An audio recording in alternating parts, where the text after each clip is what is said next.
시청자 여러분 안녕하십니까. 오늘 뉴스에 있는 일본 이시카와현 강진 소식으로 시작합니다. 저희 특파원이 가장 지진 피해가 컸던 이시카와현의 와지마시에 도착했는데요. 눈으로 확인해 보니 외신으로 전해보던 것보다 훨씬 처참한 상황이었습니다. 특파원 표현으로는 마을이 주저앉았다고 하던데요. 자, 보시는 것처럼 콘크리트 건물이 힘없이 무너져 내린 상황. 잔해 곳곳에 깔려있는 사람도 적지 않습니다. 확인된 사망자만 60명을 넘었거든요. 현장 통신 상황이 불안하긴 하지만 연결해 보겠습니다. 자, 김민지 특파원, 비까지 내리고 있다면서요?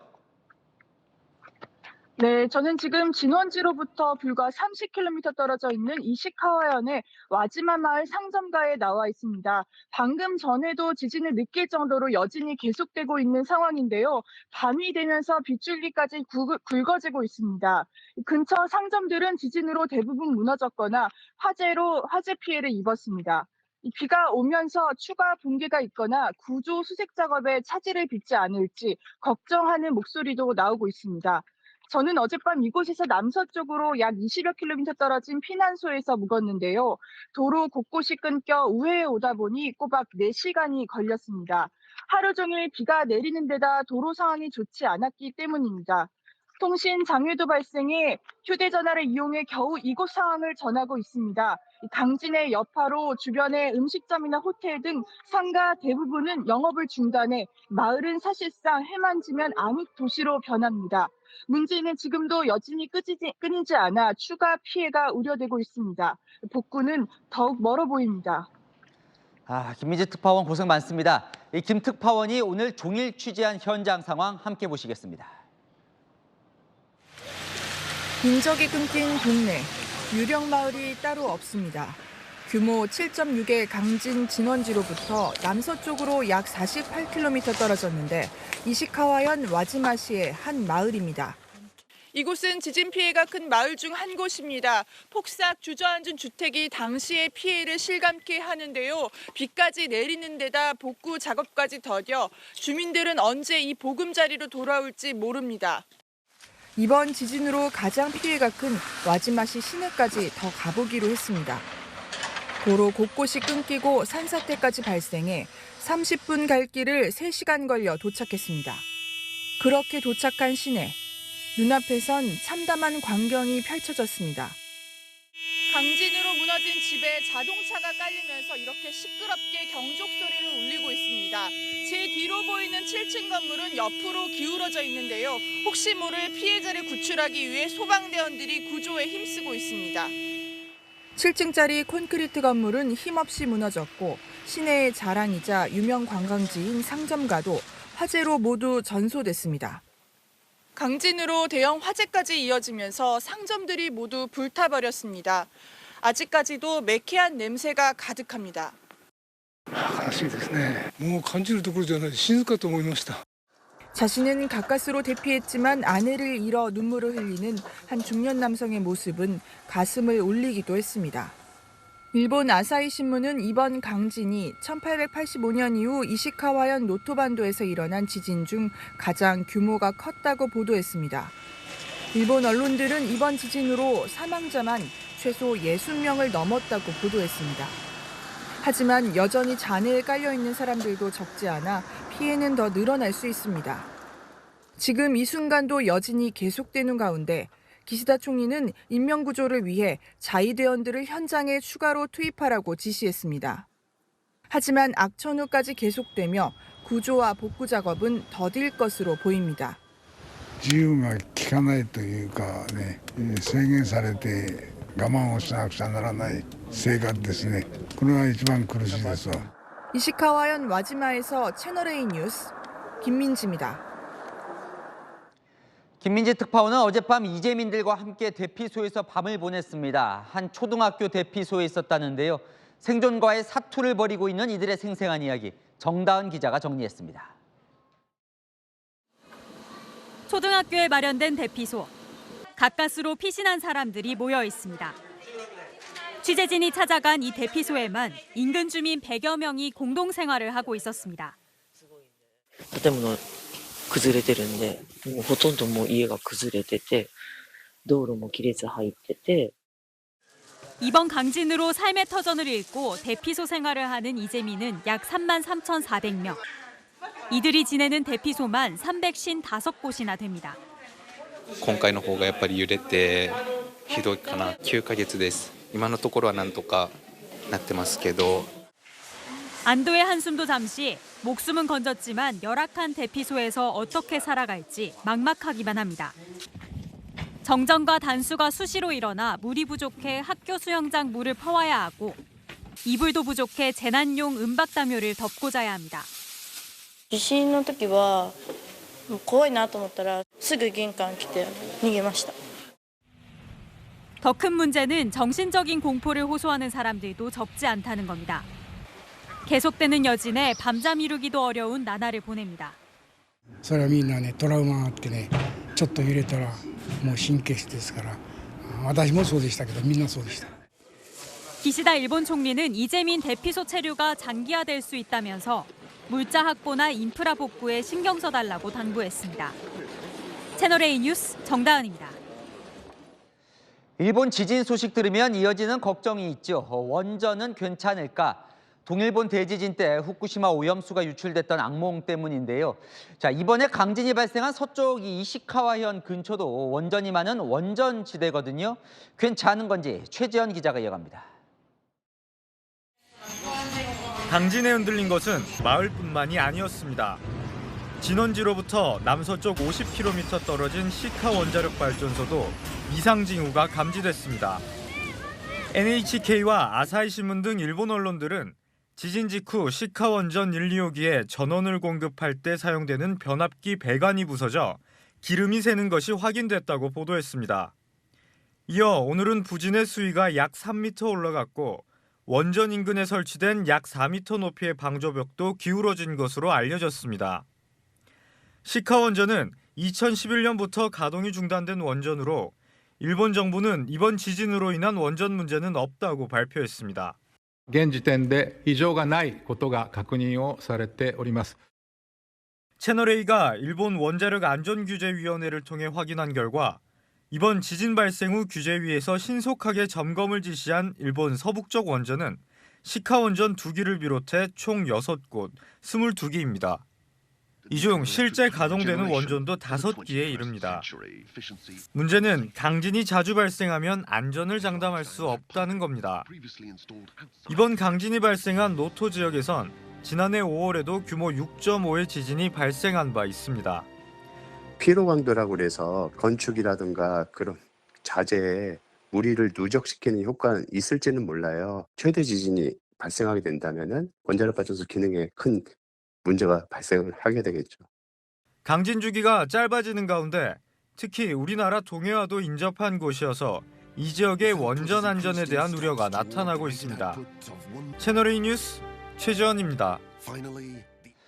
어젯밤 일본 하네다 공항 여객기 화재는 지진 현장에 구호 물품을 나르던 수송기와 충돌하면서 발생했습니다. 이 보시는 것처럼 착륙 전부터 기체에 화재가 발생했는데도 이 여객기에 탑승했던 승객 8분 만에 379명 모두 안전하게 대피했습니다. 이다혜 기자입니다. 여객기 내부가 연기로 자욱합니다. 기체가 요동치며 착륙했는데도 승객들은 자리를 지키고 있습니다. 창밖으로 시뻘건 화염만 보이지만 탈출을 시도하는 승객은 보이지 않습니다.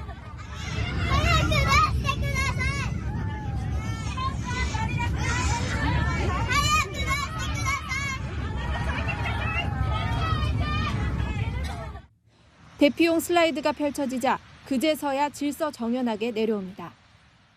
叫び声みたいなのはありましたが、比較的落ち着いて皆さん席立たずに座って待っていたのでスムーズに避難できたかなと思います。 탑승자 379명이 탈출하는 데 걸린 시간은 단 8분. 10여 명 정도 부상을 입었을 뿐 여객기 내 승객들은 무사히 빠져나왔습니다. ちょっと煙臭いぐらいで乗客の人もそんなにパニックにはなってなくて、みんな降りたというような格好ですね。その間多分5分ぐらいだと思うんですけど。自分たちがみんな降りた10分後ぐらいに爆発音上がってたんで、でもあと少し遅かったら危なかったなぐらいです。 다만 여객기와 충돌한 해상보안청 항공기에 탑승했던 정비사 등 5명은 숨졌고 기장은 중태라고 NHK 등 일본 언론들이 보도했습니다.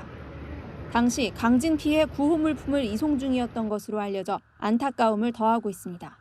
Just as we were starting to get some speed, we heard that big bang, and I turned and I saw that flame. 도쿄 소방국에 따르면 화재가 진압되기까지 8시간 30분이 걸렸습니다. 着陸許可ですとかが出てたかという管制との通信については、これもう事故原因の根幹に関わることですので。 일본 운수안전위원회가 사고 원인 조사에 착수한 가운데 공항 관제사가 같은 활주로의 두 항공기 모두 진입을 허가했을 가능성이 제기됐습니다. 채널A 뉴스 이다혜입니다. 이재명 민주당 대표 피습 속보로 이어갑니다. 어제 긴급 혈관 재건 수술을 받은 이 대표, 이 건강 상태부터 살펴보겠습니다. 입원해 있는 서울대병원 연결합니다. 자, 최수연 기자, 이 대표가 병실을 옮겼다면서요? 네, 오늘 오후 5시쯤 이곳 서울대병원 중환자실에서 일반 병실로 옮겨졌습니다. 민주당은 조금 전 이 대표의 건강 상태를 브리핑했는데요. 의사소통은 어느 정도 가능한 상태라고 합니다. 수술 후에 중환자실에서 약간의 물만 드시고 있고 항생제와 진통제 등 회복을 위한 약물을 정맥 투여하고 있습니다. 오늘 아침에 의료진이 실시한 각종 지표 검사는 양호한 편입니다. 이 대표는 어제 서울대병원에서 2시간가량 혈관 재건술이란 응급수술을 받았습니다. 우리 목에는 심장에서 머리로 피를 보내는 경동맥과 다시 심장 방향으로 보내는 경정맥이 여러 가닥 있는데요. 이 대표의 그중 경정맥이 손상됐습니다. 그곳 혈액이 원활하게 공급되도록 혈관을 복원하는 재건술을 받았습니다. 단식 이후에 출혈이 많았던 탓에 후유증이 우려된다는 게 민주당의 설명입니다. 자, 일반 병실로 옮겼으면 면회는 그럼 언제부터 되는 겁니까? 네, 후유증 우려로 당분간 외부 면회는 받지 않기로 했습니다. 어젯밤 부인 김혜경 씨는 다녀간 것으로도 전해지는데요. 앞서 오늘 오전 김부겸 전 국무총리도 이 대표 병문안을 왔지만 의료진만 만나고 돌아갔습니다.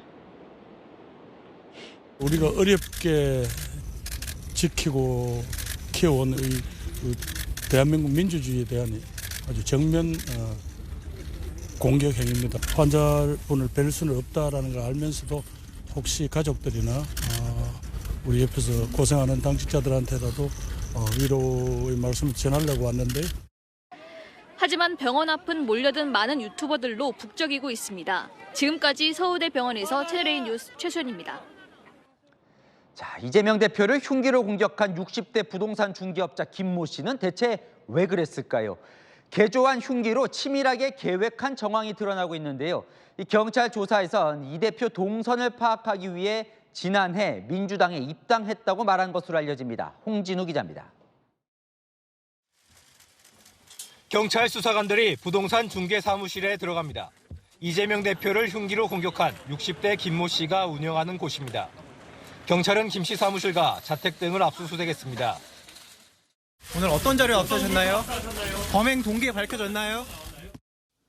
김 씨는 경찰 조사에서 과거 한나라당과 새누리당 등 보수정당 당원으로 있다 지난해 민주당에 입당했다고 진술했습니다. 이 대표 동선을 파악하기 위해서였다고 말한 것으로 전해집니다. 또 홀로 범행을 저질렀다고 주장하는 것으로 알려졌습니다. 경찰은 김 씨 진술에 사실관계 여부를 파악 중입니다. 김 씨가 치밀하게 범행을 준비한 정황도 드러났습니다. 범행 하루 전인 지난 1일 부산에 내려온 뒤 같은 날 이 대표가 김해 봉화마을을 방문할 때 주변에 서성이는 모습이 포착됐습니다. 이후 KTX 울산역을 다녀온 것으로 조사됐는데 울산역은 문재인 전 대통령이 있는 평산마을과 가깝습니다. 이 대표가 가덕도 일정을 마친 뒤 문 전 대통령을 예방할 계획이었던 만큼 사전 답사를 한 것 아니냐는 관측이 나옵니다. 등산용 칼에 칼자루를 빼고 칼날을 A4 용지로 감싼 뒤 범행을 저지른 사실도 드러났습니다. 김 씨는 공무원 퇴직 후 아산에서 부동산 사무실을 운영했는데 월세가 몇 달씩 밀리는 등 경제적 어려움을 겪은 것으로 알려집니다. 수명이 평정하고 성실하고 2년 정도 지켜봤는데 아이고 소심하고 나도 의외예요. 경찰은 오늘 중 살인 미수 혐의로 구속영장을 신청할 방침입니다. 휴대전화 포렌식 등을 통해 범행 동기와 행적, 공모 여부 등을 밝힐 계획입니다. 채널A 뉴스 홍진우입니다. 네, 이 와중에 온라인엔 이재명 대표와 한동훈 국민의힘 비상대책위원장을 겨냥한 살인 예고글이 올라왔습니다. 경찰은 즉각 수사에 나섰습니다. 이준성 기자입니다.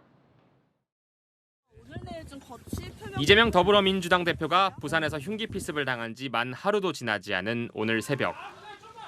국내 최대 온라인 커뮤니티 DC인사이드에 이 대표 살인을 예고하는 글이 올라왔습니다. 올해 안에 구속되지 않으면 살해하겠다 등의 노골적이고 섬뜩한 위협이 이어집니다. 게시자는 IP 주소를 계속 바꿔가며 10번 넘게 글을 올렸습니다. 글은 이후 삭제됐지만 경찰은 게시자를 추적하고 있습니다. 민주당 역시 게시자를 끝까지 추적해 법적 조치하겠다는 입장을 밝혔습니다. 극단으로 치닫는 건 반대편도 마찬가지입니다. 어제 SNS 공개 대화방에는 한동훈 국민의힘 비대위원장에 대한 살인 협박 글이 올라왔습니다. 내일 광주 방문이 예정돼 있던 한동훈 비대위원장을 향해 광주에 오면 살해하겠다는 취지의 글을 남긴 겁니다. 추적 끝에 오늘 새벽 광주 광산구에서 40대 남성을 긴급 체포했습니다. 경찰 조사에서 남성은 살해 의도는 없었다고 부인한 것으로 알려졌습니다. 이재명이 피습했다는 거에 그것에 화가 나서 본인이 그렇게 올렸을 뿐이지 본인이 뭐 그렇게 하려고 했던 건 아니다. 경찰은 남성을 협박 혐의로 입건하고 자세한 사건 경위를 조사하고 있습니다. 어제 이 대표 피습 이후 여야 대표에 대한 살인 예고까지 잇따르자 경찰은 공식 선거 기간에만 가동하던 주요 인사 전담 보호팀을 앞당겨 가동하기로 했습니다. 채널A 뉴스 이준성입니다. 여야 대표 경호엔 비상이 걸렸습니다. 경찰은 오늘부터 전담 보호팀을 구성했습니다. 최대 180명을 동원하고 10명 이상의 경찰이 밀착 보호하게 됩니다. 이기상 기자가 취재했습니다. 서울 용산구 대한노인회 앞에 경찰 차량 2대가 서 있습니다. 경찰 20여 명은 질서 유지선을 설치하고 주위를 살핍니다. 한동훈 국민의힘 비상대책위원장 외부 일정에 맞춰 경찰 기동대를 배치한 겁니다. 어제 이재명 더불어민주당 대표가 흉기 피습을 당하고 양당 대표 살해 협박글도 잇따라 올라오면서 경찰이 경비 경호 업무를 강화한 겁니다. 경찰청 훈령에는 정당 대표 등 정치인은 평시 경호 대상이 아닙니다. 대신 위험 방지와 범죄 예방을 규정한 직무집행법을 오늘부터 적용해 시행키로 했습니다. 경찰은 기동대 배치뿐 아니라 주요 정치인들을 위한 전담 보호팀도 구성했습니다. 각 시도별로 기동대 1개에서 3개 부대, 최대 180명이 주요 행사 경호 경비에 나섭니다. 10명 이상의 사법경찰이 주요 인사를 에워싸고 밀착 경호할 계획입니다.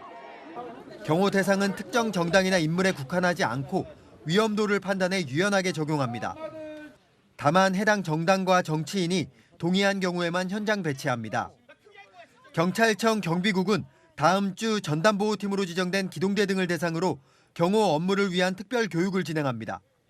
채널A 뉴스 이기상입니다. 이재명 대표는 거의 매주 재판 일정이 잡혀 있죠. 당장 다음 주 월요일로 예정됐던 위증교사 혐의 재판은 22일로 연기됐습니다. 박자한 기자입니다. 이재명 더불어민주당 대표는 현재 공직선거법 위반과 대장동 백현동 성남FC 뇌물 사건, 위증교사 사건까지 3개 재판을 동시에 받고 있습니다. 거의 매주 법정에 나오는 상황인데 어제 흉기 피습으로 차질이 불가피해졌습니다. 앞서 민주당 측에선 최소 2주 일정 연기를 이야기했습니다. 당장 다음 주 월요일 예정이던 위증교사 사건 첫 재판부터 재판부 직권으로 22일로 미뤄졌습니다. 재판부가 이 대표 건강회복 기간을 고려한 것으로 보입니다. 위증교사 재판은 구조가 단순하고 혐의가 대부분 소명돼 4월 총선 전 1심 결과가 나올 것으로 전망됐지만 첫 단추부터 꼬이면서 선고 시기를 속단할 수 없게 됐습니다. 오는 9일과 12일 예정된 대장동 백현동 성남FC 사건도 일단 연기됐습니다. 재판부는 12일에 다시 재판 일정 조율에 나섭니다. 19일로 예정된 공직선거법 위반 재판은 아직 재판부가 결정한 사안은 없지만 이 역시 미뤄질 가능성이 큽니다. 하지만 이 대표 치료가 길어지고 2월 정기법관 인사까지 겹치면 재판은 더 뒤로 밀릴 수 있다는 관측이 나옵니다. 채널A 뉴스 박자은입니다. 민주당은 오늘 비상의원총회를 열었습니다. 당무는 차질 없이 재개하기로 했습니다. 당 내홍은 여전한 가운데 이낙연 신당 이번 달 내 창당 계획은 변함없다는 입장입니다. 우연기 기자입니다. 더불어민주당이 오늘 비상의원총회를 열고 이재명 대표 피습 사건 후속 대응에 나섰습니다. 총선을 앞두고 이 대표의 당무 공백이 불가피하지만 권한 대행을 따로 두지는 않을 방침입니다. 대표님이 병원에 계신 동안에 다시 당무에 복귀하기 전까지 차질 없이 당무를 집행할 수 있도록 하자. 이렇게 다시 또 의견을 모았다는 말씀. 국회 일정도 예정대로 진행하기로 했습니다. 오는 9일 본회의에서 이태원 참사 특별법도 처리하겠다고 했고 윤석열 대통령이 거부권 행사를 예고한 이른바 쌍특검법에 대해 법정 대응도 준비하기로 했습니다. 4일 날 이 정부의 이 특검법이 이제 이송될 것으로 예상이 되고 있는데 다시 한번 윤석열 대통령 또 한동훈 비대위원장은 이 김건희 특검, 50억 클럽 특검을 수용해야 한다고. 당은 이어 피습과 관련해 자작극이라는 등 허위 사실이 퍼지자 대책기구를 만들어 강력하게 대응하기로 했습니다. 정치적 자작극이라더니 또는 뭐 등등의 이건 사실상 그 허위사실 유포죄에 해당하고 가짜뉴스죠. 당 차원에서 대책기구를 통해서 법적 대응, 정치적 대응을 다 하겠습니다. 이낙연 신당 움직임을 놓고 당내 충돌도 있었습니다. 친명계 안민석 의원이 신당을 접는 계기로 삼아야 한다고 직격하자 이낙연 측 원외 모임은 피습 소식을 신당 주저앉히기에 그럴듯한 명분으로 삼겠다는 것이냐고 맞받은 겁니다. 이낙연 전 대표 측은 잠시 빨간불이 걸려 대기 중이지 유턴할 상황은 아니다며 이달 내 신당 창당 계획에 변함이 없다고 전했습니다. 채널A 뉴스 우현기입니다.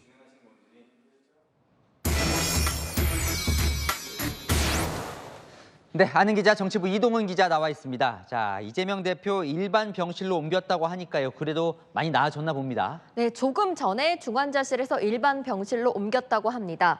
민주당이 브리핑한 이재명 대표의 건강 상태를 종합해 보면요. 이 대표 왼쪽 목을 1.4cm 정도 찔렸는데 피부를 지나 근육층까지 9mm 이상 깊이의 자상을 입었다고 합니다. 당시에는 매우 위중한 상태였다. 천운이 목숨을 살렸다는 게 민주당 설명입니다. 경정맥 손상으로 2시간가량 혈관 재건수를 받았습니다.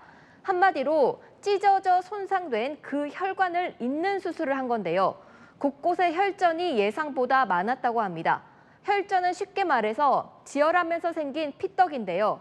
이걸 빼야 피가 잘 통하니까 혈전을 빼기 위해 관을 삽입하는 수술을 했다는 겁니다. 다행히 수술은 잘 됐고 각종 지표는 양호한 것으로 나타났습니다. 그런데 왜 이 건강 상태를 서울대병원이 안 하고 민주당에서 브리핑을 할까요? 네, 오늘 이재명 대표 상태 브리핑은 강청희 전 의협 부회장이 했습니다. 민주당 5호 영입 인재이자 흉부외과 전문의인데요. 민주당은 서울대병원에 직접 브리핑을 하지 않는 이유를 물어보라고 했습니다. 어제 서울대병원이 브리핑을 하겠다고 했다가 취소했거든요. 서울대병원 관계자는 채널A에 민주당 이 대표 가족과 협의한 결과 병원이 안 하기로 했다고 말했습니다. 한 민주당 의원은 서울대병원이 불필요한 정치적 공방이 생길 것을 우려한 것으로 안다고 전했는데요. 예를 들면 병원에서 퇴원하는데 2주 정도 걸릴 것 같다고 했는데 실제로는 3주가 걸릴 수도 있지 않냐. 그러면 괜한 오해가 생긴다는 겁니다. 자, 오늘 이제 압수수색도 진행이 막 되더라고요. 제일 궁금한 건 결국 범행 동기인데요. 나온 게 좀 있습니까? 네, 범인 김 씨가 검거 초반에 이름도 말하지 않고 침묵했었잖아요. 경찰에 따르면 현재는 어느 정도 진술은 하고 있다고 합니다. 범행 동기도 진술이 나온 것으로 알려졌는데 경찰이 추가 확인이 필요하다며 그 내용을 공개하진 않고 있습니다. 이 정치권에선 범인 당적이 국민의힘이냐 민주당이냐 두고 지금 아주 예민하게 반응들 하고 있어요. 네, 경찰은 보신 것처럼 오늘 여야 중앙당에 대한 압수수색 영장을 진행했죠. 김 씨는 경찰에 국민의힘의 오랜 당원이었다가 작년에 민주당 당원이 됐다고 진술한 것으로 알려집니다. 이 대표의 일정 파악을 위해서요. 당적이 예민한 게 배우가 있느냐, 이 사람이 어떤 성향이냐가 향후 여론에 영향을 미칠 수 있기 때문인데요. 여야도 말을 아끼고 있습니다. 국민의힘은 현재 국민의힘 당적은 갖고 있지 않다고만 확인했습니다. 같은 이름의 인물이 2020년 탈당한 기록은 있는데 동일인인지는 확실하지 않다고요. 민주당 관계자는 현재 당원이 맞다고 했습니다. 자, 이 예민한 이유 아무래도 총선 때문이겠죠. 워낙 이제 얼마 남지 않았으니까요. 네, 윤석열 대통령과 한동훈 국민의힘 비대위원장은 오늘 신년 인사회에서도 이 대표의 쾌유를 빌었습니다. 민주당 이재명 대표께서 어제 테러를 당하셨습니다. 우리 모두 이재명 대표의 빠른 쾌유를 기원합시다. 우리 국민의힘과 우리 지지자들 모두 같은 마음으로 이재명 대표님의 쾌유를 기원합니다. 국민의힘 일부 비대위원들은 오늘 회의 때 준비했던 이 대표를 겨냥한 비판 발언을 수정했습니다. 내부적으로는 말실수를 각별히 조심하는 분위기인데요. 말은 못하지만 한동훈 비대위 컨벤션 효과가 묻힐 수 있다. 냉가슴을 앓는 분위기도 있습니다. 자, 민주당도 종일 예민하게 반응하더라고요. 맞습니다. 이 예만 보셔도 짐작이 되실 텐데요. 민주당은 오늘 이 대표가 열상을 입었다는 건 사실이 아니라며 언론에 정정을 요청했습니다. 열상은 피부가 찢어져서 생긴 상처죠. 날카로운 것에 찔린 상처, 자상으로 써달라고 했습니다. 크게 다치지 않았다는 인상을 줄 수 있다는 거죠. 민주당은 외부 음모론에 대응하기 위해 가짜뉴스 대책기구를 만들었는데요. 여론이 어디로 흐를지 모르기 때문에 여야 모두 살얼음판을 걸으며 촉각을 곤두세우고 있습니다. 네, 잘 들었습니다. 아는 기자 이동은 기자였습니다. 한동훈 국민의힘 비상대책위원장이 대한노인회를 찾아 사과했습니다.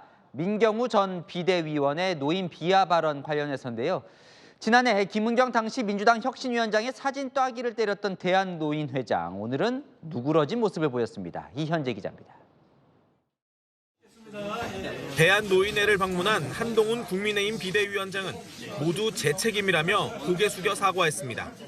대한민국 여기까지 이끌어내신 여러분들에 대한 존중과 존경의 마음을 표시하는 것이 제 정치의 첫 출발이어야 한다고 생각했기 때문입니다. 정말 죄송하다는 말씀을 어르신들께 드립니다.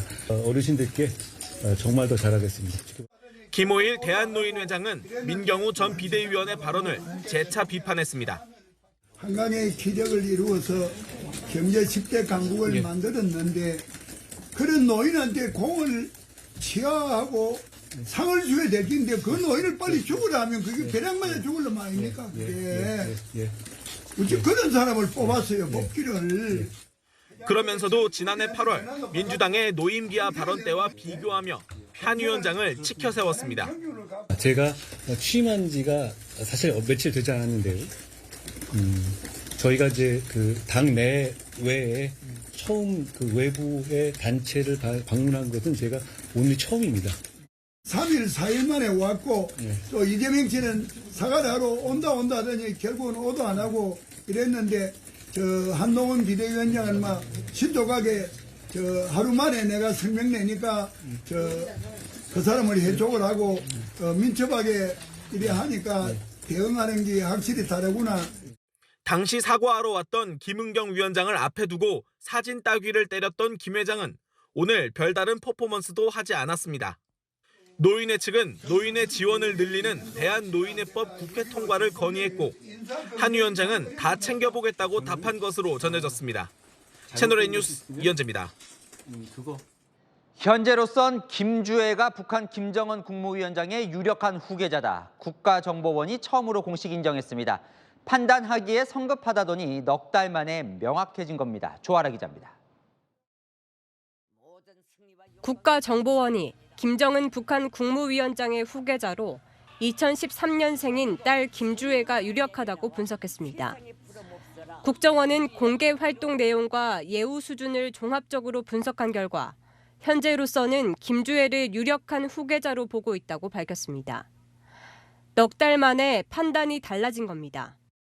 국정원장께서는 북한은 백두 혈통에 대한 집착이 강한 상황이기 때문에 현 단계에서 김주애를 후계자로 판단하는 것은 성급하다라는 답변을 주셨습니다. 9월 이후 북한 매체에 노출된 김주혜의 행보는 거침이 없었습니다. 박정천 군정지도부장이 김주혜에게 무릎을 꿇는 모습이 연출됐고 북한은 김 위원장과 옷을 맞춰 입은 김주혜가 김 위원장보다 앞장서서 주인공처럼 연출된 사진을 내보내며 김주혜의 높아진 위상을 부각시켜왔습니다. 최근까지도 김주혜는 김 위원장 부인 리설주보다 가까이에서 김 위원장의 팔짱을 끼고 등장했습니다.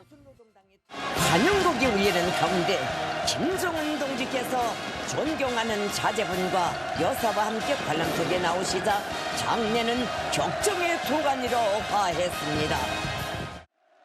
다만 국정원은 김 위원장이 아직 건강에 큰 문제가 없는 데다 김주혜 외에도 성별 미상의 자녀가 있는 것으로 알려져 섣불리 판단할 수는 없다고 덧붙였습니다. 채널A 뉴스 조아라입니다.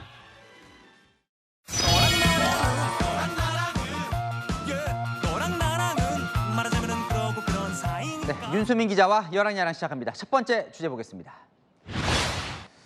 대통령과 한동훈 위원장이 뭐가 부담스러울까요? 네, 투샷이 부담스러운 거 아니냐는 이야기가 나오는데요. 오늘 대통령 신년 인사회에서 이 두 사람 마주했습니다. 한동훈 위원장이 비대위원장으로 취임한 이후 첫 만남이었죠. 두 사람 워낙 친한 사이인데요. 투샷이 왜 부담스러울까요? 네, 일단 오늘 모습 함께 보실까요? 네. 보니까 악수하고 인사하고 표정이 밝은데요. 네, 그렇죠. 그런데 윤 대통령과 한 위원장 서로 다른 테이블에 앉았습니다. 대통령이 앉은 헤드 테이블에는 김진표 국회의장 등 5부 요인과 감사원장이 앉았고요. 한 위원장은 윤재욱 원내대표와 함께 옆 테이블에 앉았습니다. 네. 근데 혹시 관례 아니에요? 작년에는 대표가 같은 테이블에 안 앉았습니까? 네, 그래서 지난해 신년 인사회 때를 찾아봤더니요. 지난해 윤 대통령 테이블에는 주호영, 이정미 등 정당 인사들도 함께 앉았더라고요. 네, 그런데 올해는 정당 인사들과 테이블을 나눠서 자리 배치를 한 거죠. 자, 그 자리 배치는 대통령실이 하는 걸 텐데 왜 따로 했대요? 네, 이 대통령실 내에서는 이 괜한 오해를 만들지 않으려고 한다는 이야기가 나왔습니다. 여권 관계자는 이 두 사람이 수직적 관계라는 오명을 벗으려면 같이 있는 모습은 도움이 되지 않는다고 하더라고요. 두 사람이 나란히 앉아 있는 장면을 연출하지 않으려고 한다는 거죠. 그러고 보니 지난해 김기현 대표가 선출됐을 때는 5일 만에 윤 대통령이 불러서 만찬 회동을 했었는데요. 한 위원장은 아직 안 만나고 있죠. 아직 만날 계획도 없다고 합니다. 네, 다음 주제 보겠습니다. 한동훈 비대위원장, 법을 아는 사람은 무슨 얘기일까요? 네, 한 위원장이 내년 총선을 맡을 이 공천관리위원장으로 이 법을 아는 사람을 검토 중이라고 합니다. 그러면 또 법률가 중에서 고르는 거예요? 네, 앵커도 이 또라고 하셨죠. 이 당내에서도 그런 이야기들이 나오는데요. 한 위원장 본인이 검사 출신이죠. 그리고 사무총장에는 이 판사 출신, 비서실장에는 변호사 출신을 임명했는데요. 한 위원장도 이런 우려를 잘 알고 있다고 합니다. 아직 혼자만 갖고 계신 거예요, 생각을. 법조인이냐 아니냐 이런 논란이나 바람이나 기대나 우려 이런 거 다 듣고 있습니다. 알면서도 일단 공천관리위원장이 법률가를 검토 중인가 보죠? 네, 맞습니다. 이 양창수 전 대법관, 이 김용덕 전 대법관 등이 거론되고 있는데요. 이 판사, 변호사뿐 아니라 이 법을 연구하는 법학자도 포함해 이 공관위원장 후보를 살펴보고 있다고 합니다. 근데 왜 이 법을 잘 아는 사람으로 하려는 거예요? 네, 한 위원장이 공관위 구성과 관련해 이 법과 공정함을 계속 강조해왔죠. 저는 법을 지키는 사람입니다. 속도도 중요하지만 이런 문제는 또 정답을 내는 것도 중요하니까 제가 그걸 잘 고려해서 잘 정하겠습니다. 네, 여권에서는 이 정치적인 이해관계에 휘둘리지 않아야 한다는 이유를 듭니다. 이 법 원칙을 중시하는 이 법률적 사고라면 공천도 이 정무적 판단 없이 기준 따라 할 거라고요. 법조인이 될 가능성이 많다고 봐요. 완전히 물갈이 하려면요. 그래도 검사 출신 아니더라도 판사나 변호사 있잖아요. 법조인들이 원칙에 따라 강단 있게 물갈이 할 수가 있거든요. 네, 지난 총선 김영호 전 의원, 그전 총선 이양구 전 의원 등 이 중진 의원이 공관위원장 됐을 때 오히려 성과가 별로라는 말도 나오죠. 공천 잘하면 승리하고 못하면 패배하는 건 맞는 이야기인데요.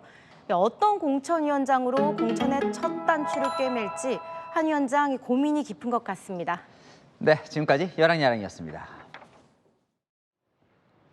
네, 식당 주방에서 불이 났는데 같은 건물 위층 내과 의원에서는 20명의 환자들이 투석 중이었습니다. 거동이 불편한 환자가 많았지만 긴급 대피해서 피해는 없었습니다. 송진섭 기자가 취재했습니다.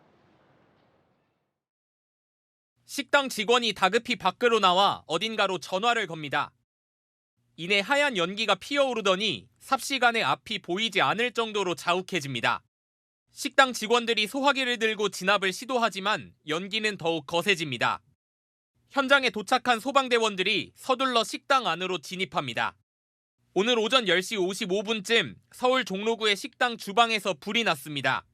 저희 매장에 소화기가 4대 있는데 그걸로도 진화가 안 돼서 직원한테 소화기 좀 보여오라고 그냥 불 꺼야지밖에 생각 안 했던 것 같아요. 건물 2층과 3층 내과 의원에는 20명 넘는 환자들이 투석 치료를 받고 있던 상황. 소방당국은 곧바로 대응 1단계를 발령해 가용 인력을 총동원했고 병원 직원과 소방대원들이 힘을 합쳐 환자들을 대피시킵니다. 거동이 불편한 환자들이 많아 부축받거나 보행기로 힘들게 발을 떼며 계단을 내려옵니다. 상황이 긴급하다 보니 투석받던 주삿 바늘을 팔뚝에 그대로 꽂은 채 뛰어내려온 환자 모습도 여럿 보입니다. 2층은 이제 투석 전문 병원이 위치해 있어서 구조 대상자가 40명 정도 간호사분들하고 협업으로 해서 자력으로 다 대피를 했었습니다. 불은 약 40분 만에 모두 꺼졌고 다행히 인명피해는 없었습니다.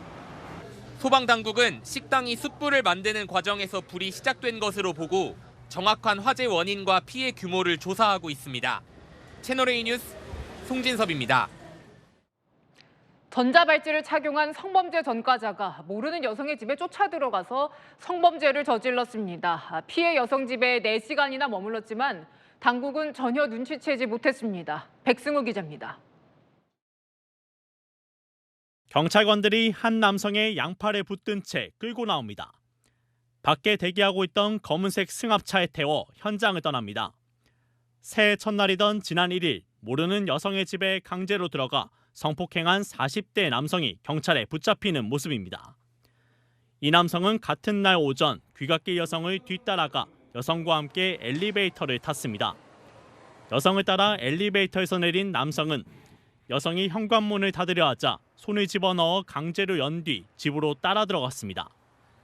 여성 집에서 4시간가량 머무르던 남성은 성폭행한 뒤 유유히 빠져나갔습니다. 피해 여성은 경찰 조사에서 놀라고 두려웠지만 3시간에 걸쳐 남성을 설득하려고 노력했다고 진술한 걸로 알려졌습니다. 남성은 이미 성범죄를 저질러 전자발찌까지 차고 있었지만 당국은 4시간에 걸친 범행을 전혀 알아채지 못했습니다. 외출 제한이 없는 낮이었던 만큼 전자발찌도 무용지물이었던 겁니다. 법무부는 남성이 1대1 감독 대상이 아니었다며 대납 범행까지 맡기는 역부족이었다고 설명합니다. 발찌도 뭐 이상 없었죠. 수상 위반은 없었어요. 보통은 이제 야간 시간 같은 경우에는 대부분의 전자감독 대상자들이 야간에 출제 같은 일에 걸려 있는데 법원은 오늘 남성에 대해 주거침입과 강간 등의 혐의로 구속영장을 발부했습니다. 채널A 뉴스 백수입니다. 네, 쪼그라든 내수와 고물가로 소상공인들 어려움을 호소하고 있죠. 정부가 영세 소상공인 126만 명의 전기요금을 20만 원씩 깎아주고 금리 부담도 덜어주기로 했습니다. 김승희 기자입니다. 서울의 한 시장에서 24년째 정육점을 운영하는 조호식 씨. 불경기에 소비자들이 지갑을 닫아 매출은 5년 전보다 30%나 줄었지만 전기요금은 올라 월 200만 원 넘게 내고 있어 부담이 큽니다. 오는 고객들도 뭐 저가 고기만 찾고 장사가 덜 된다 해서 뭐 전기를 안 쓸 수는 없잖아요. 이에 정부가 지원에 나섰습니다. 정부는 소상공인들의 부담을 덜기 위해 올 1분기 업체당 20만 원씩 전기료를 감면해 줄 예정입니다. 지급 대상은 연매출 3천만 원 이하인 영세 소상공인 약 126만 명입니다. 감면 대상자는 모두 정부의 통지를 받게 되고 직접 감면을 신청하면 매달 고지되는 전기요금에서 일정 금액이 할인되는 방식입니다.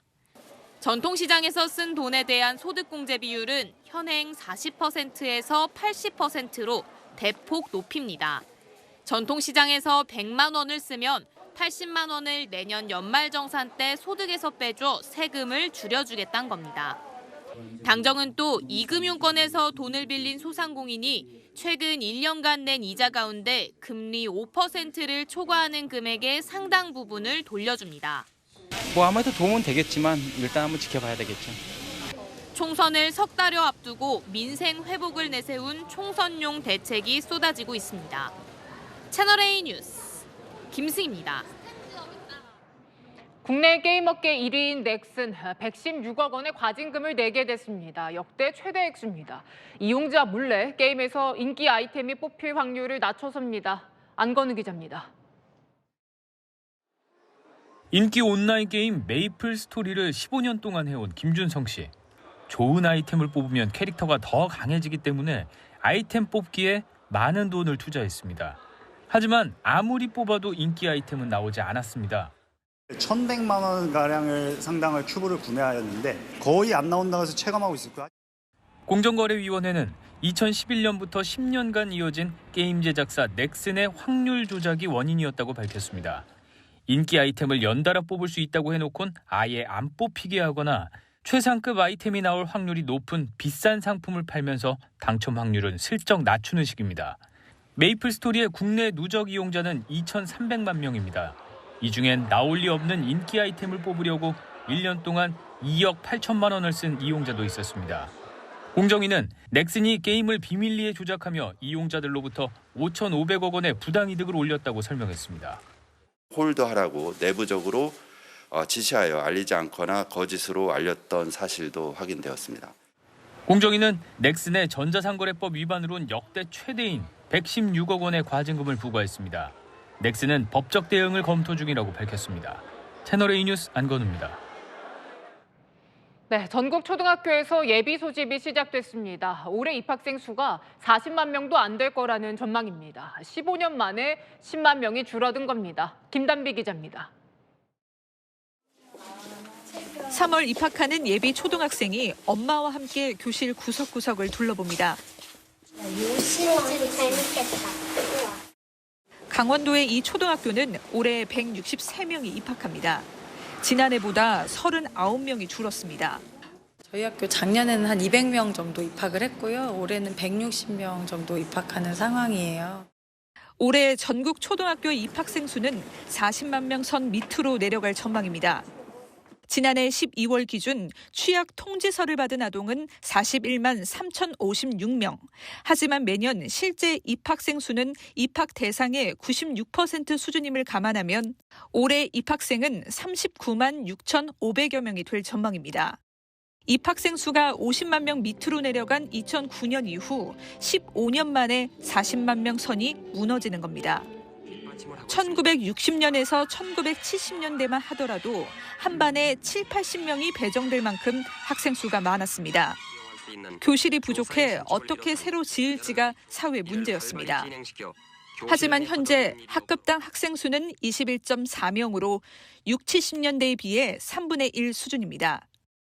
더욱이 2년 뒤 초등학교에 입학 대상이 되는 2019년 출생아 수는 30만 2,676명이라 2년 만에 30만 명 선 유지도 어려울 것이란 전망입니다. 채널A 뉴스 김단비입니다.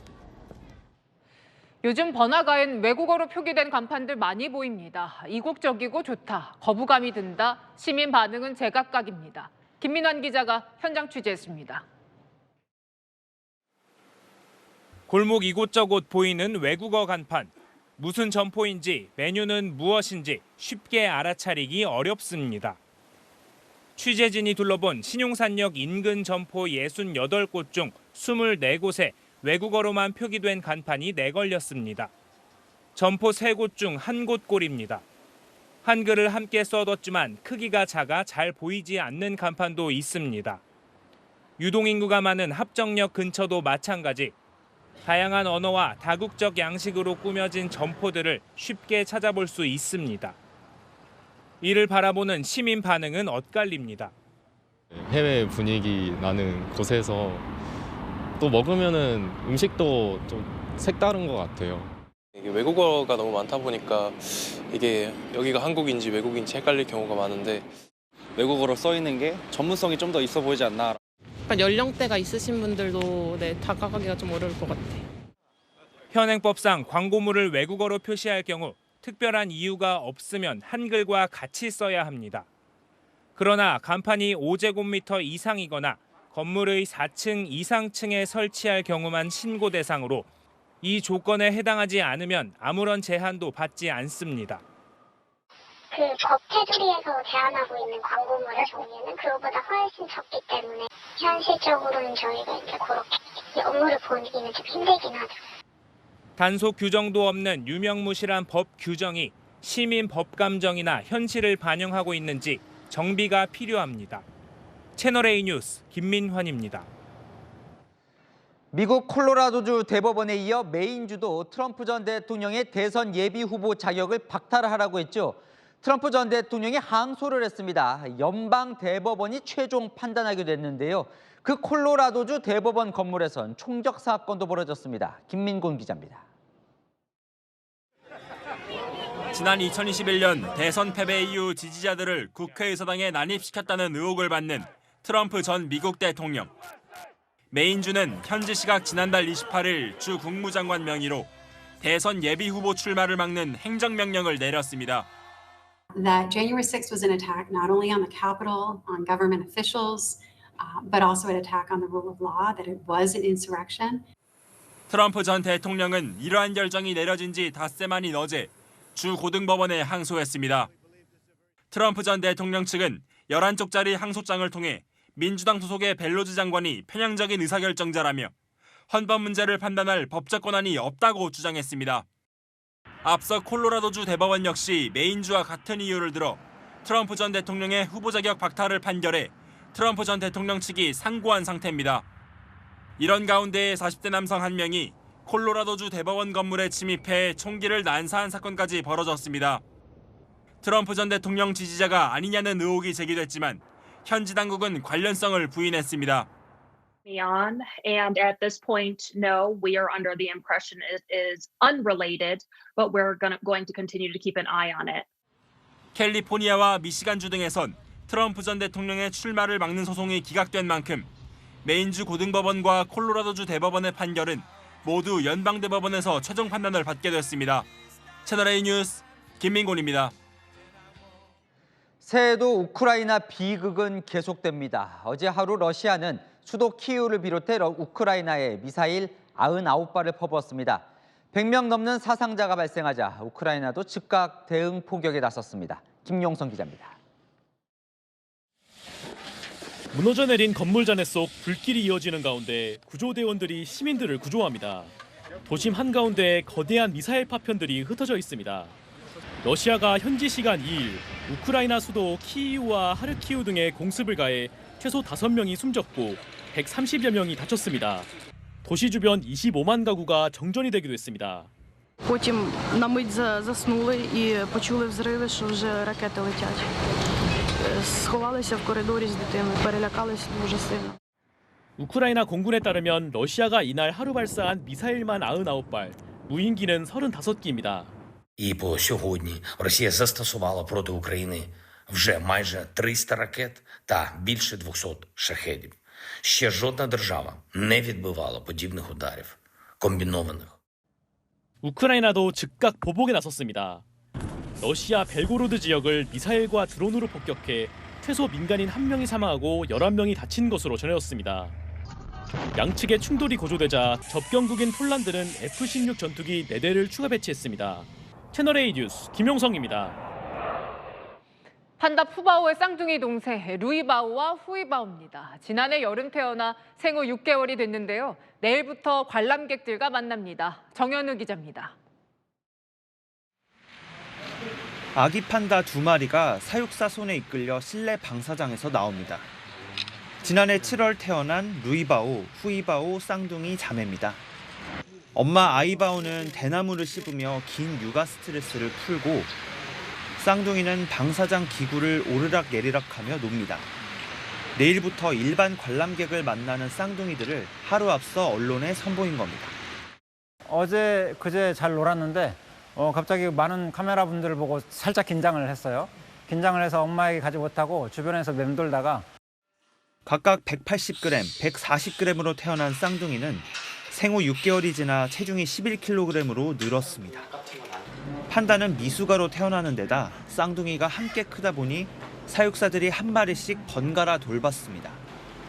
아직 젖을 떼진 못했지만 엄마를 따라다닐 정도로 성장해 이젠 아이바오가 둘 다 키웁니다. 호이바오는 약간 색깔이 더 밝은 편이고요. 등의 무늬가 U자 형태를 띠고 있고 루이바오는 V자 형태를 띠고 있으면서 조금 색깔이 좀 진한 편입니다. 다만 쌍둥이가 적응 과정인 점을 감안해 오전 일부 시간 하루 20명의 관람객만 쌍둥이를 볼 수 있습니다. 관람 숫자를 조금씩 한 20명서부터 천천히 늘려갈 거고요. 관람 시간도 서서히 상태에 따라서 조금 증가를 시킬 거거든요. 동물원의 스타인 언니 푸바오는 오는 3월 중국으로 돌아갈 예정입니다. 동물원 측은 그 전에 5판다 모두를 볼 수 있는 시간도 준비할 계획입니다. 채널A 뉴스 정현우입니다.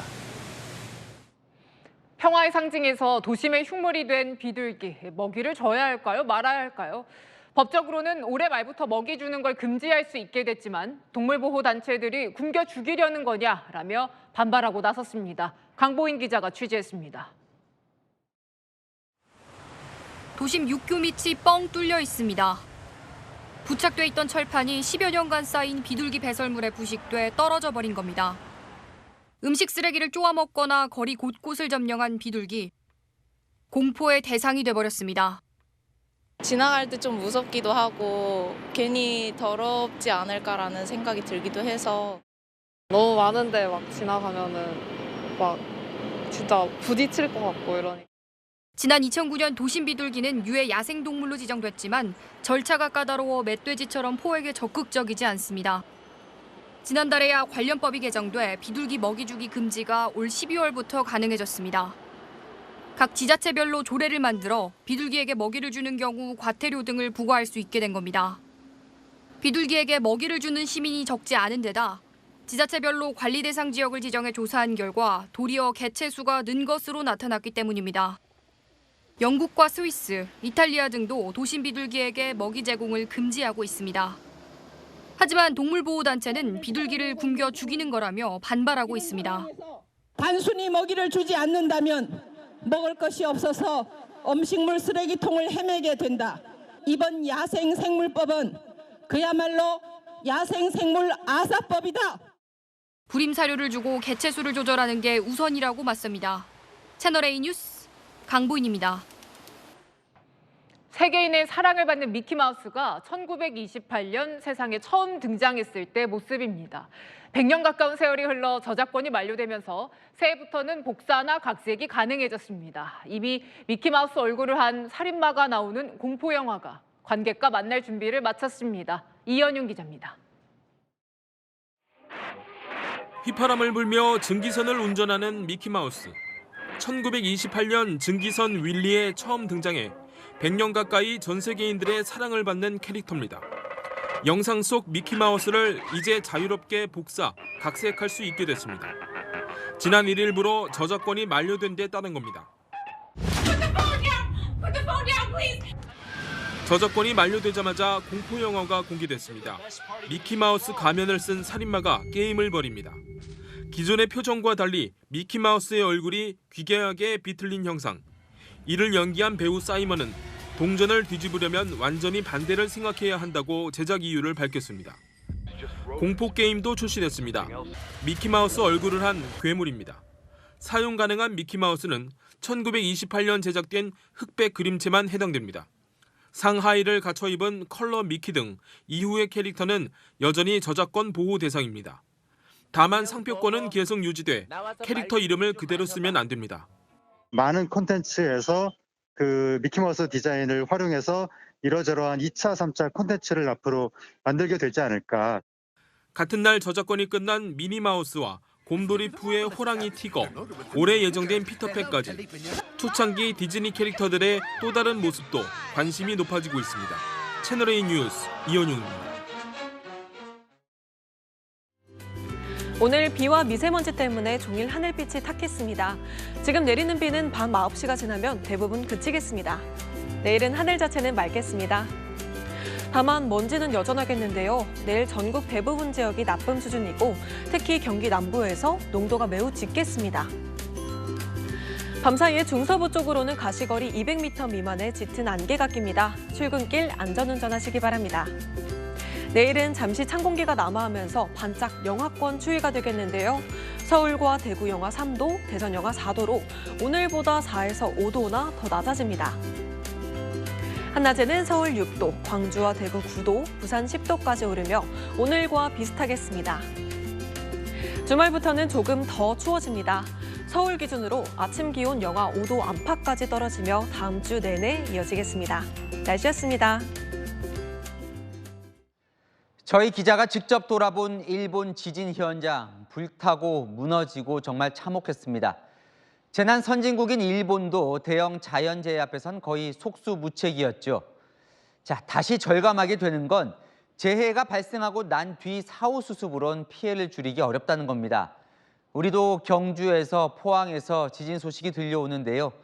내진 설계, 대피 훈련 철저히 점검하고 부족하면 채워야겠습니다. 마침표 찍겠습니다. 철저한 대비만이다. 뉴스에 마칩니다. 감사합니다.